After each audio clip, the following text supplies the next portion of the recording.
Good afternoon, students. Today we will discuss the last topic of this chapter, nominal GDP and real GDP, and conversion of nominal GDP into real GDP, and the last one is GDP and welfare. ये तीनों topic एक ही हैं जिसको अलग अलग points में बताया गया है. तो first point is nominal GDP and real GDP. जो नॉमिनल जीडीपी है उसका क्या मीनिंग होता है? GDP at current prices. और रियल जीडीपी क्या होते हैं? GDP at constant price. Current prices मतलब जो करंट ईयर में प्राइजेस चल रहे हैं उसके ऊपर जो जीडीपी है वो आपका कौन सा हो जाएगा? Nominal.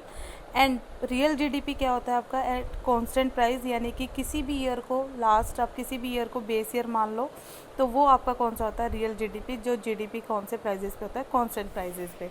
Prices of base year भी इसको हम बोल देते हैं. अब जैसे इसमें फॉर्मूला दिया हुआ है, नॉमिनल जीडीपी का फॉर्मूला क्या होता है? P into Q. और रियल जीडीपी का फॉर्मूला होता है पी बी इंटू क्यू. अब यहाँ पे क्वेश्चन अराइज होता है कि क्यू का मीनिंग क्या है? क्वांटिटी. एंड पी का मीनिंग प्राइस. कौन सा प्राइस होगा नॉमिनल जीडीपी में? Current prices. और पी बी क्या मीनिंग है? Prices of base year. यानी कि जब प्राइस को क्वांटिटी के साथ मल्टीप्लाई कर देंगे तो आपका क्या आ जाता है? Nominal GDP. और जब पी बी इंटू क्यू होगा यानी कि price of base year into quantity होगा तो आपका क्या बन जाएगा? Real GDP. अब इन तीनों को नीचे अलग से आपको फॉर्मूले को एक्सप्लेन किया हुआ है. Q is quantity of final goods and services in the domestic territory during the accounting year. यानी कि एक अकाउंटिंग ईयर के अंदर जो भी आपकी प्रोडक्शन है, क्वांटिटी है गुड्स एंड सर्विसेज की, फाइनल गुड्स एंड सर्विसेज की, एक domestic territory of a country, यानी कि मान लो इंडिया की बात कर रहे हैं तो इसकी डोमेस्टिक टेरिटरी के अंदर जिस चीज़ की आपकी quantity final goods and services की है उसको हम क्या बोलते हैं? ये क्वांटिटी. क्लियर. अब आता है अब जीडीपी एक्चुअल में क्या है कि goods and services, value of goods and services. Clear. Next is P क्या है? Current prices. पी भी क्या होता है? Price of base year.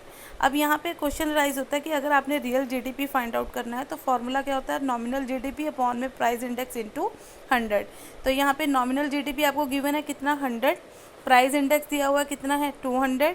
और इसको आप इस फॉर्मूले में पुट कर लेंगे तो कितना आ जाएगा आपका? नॉमिनल जीडीपी 100 अपॉन में 200 into 100. The answer is 50. Clear हो गया. अब इसको और थोड़ा डिटेल से समझने के लिए कि भाई रियल जीडीपी और नॉमिनल जीडीपी को कैसे फाइंड आउट करते हैं तो एक एग्जांपल आपको यहाँ पे दिया हुआ है. क्वांटिटी दी हुई है 100, 50, 20. प्राइस ऑफ बेस ईयर दिया हुआ है 100, 50 एंड 10. देन उसके बाद प्राइस दिया हुआ है 300, 150, 40.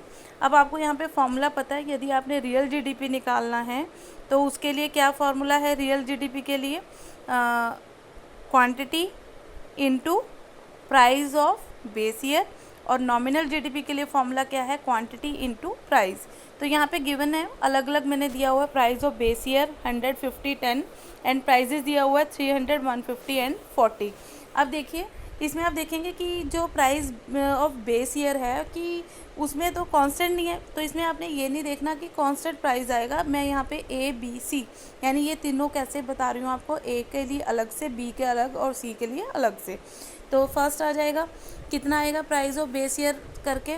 10,000, 2500, 200. सेम क्वांटिटी इनटू पी करेंगे तो कितना आ जाएगा आपका? 30,000, 7,500 and 800. Total is 38,300.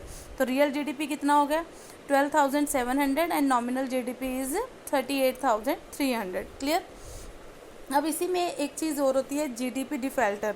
GDP defaulter आप इसको प्राइस इंडेक्स भी बोल सकते हैं और इसका फॉर्मूला होता है GDP at current prices upon में GDP at constant price into 100. अब जीडीपी एट करंट प्राइजेस का मीनिंग क्या हुआ? अभी मैंने आपको बताया इसमें GDP at current prices means nominal GDP और GDP at constant price means real GDP. तो फॉर्मूला क्या हो जाएगा प्राइस इंडेक्स का? आप क्या बोल सकते हो इसका फॉर्मूला? नॉमिनल जीडीपी अपॉन में रियल जीडीपी इंटू 100. क्लियर हो गया. और इसको हम किस लिए यूज़ करते हैं जीडीपी डिफ़ॉल्टर को? Measures of inflation. ये इन्फ्लेशन रेट को मेज़र करता है और उसके लिए हम किसका यूज़ करते हैं? GDP defaulter. नेक्स्ट इज अब इसमें एग्जांपल के थ्रू मैं आपको बता देती हूँ. इसमें गिवन है nominal GDP is equal to 100, real GDP is equal to 50. तो फाइंड आउट प्राइस इंडेक्स तो क्या हो जाएगा इसमें? 100 अपॉन में 50 इंटू 100, तो यहाँ पे आंसर कितना आ जाएगा आपका 200। तो लास्ट आपने देखा था पिछले में मैंने आपको जो एग्जांपल दिया था, प्राइस इंडेक्स कितना था 200, वैल्यू सेम थी, तो दैट मीन्स यहाँ पे आंसर आपका क्या आया है, राइट। क्लियर हो गया। ये एग्ज़ाम पॉइंट ऑफ व्यू से बहुत इंपॉर्टेंट टॉपिक है, GDP defaulter, nominal GDP and real GDP. इसके बहुत सारे न्यूमेरिकल्स हैं, वो मैं आपको अलग से वर्कशीट बना के दूंगी, उनको आप सॉल्व कर लेंगे। क्लियर हो गया इन तीनों का। Thank you.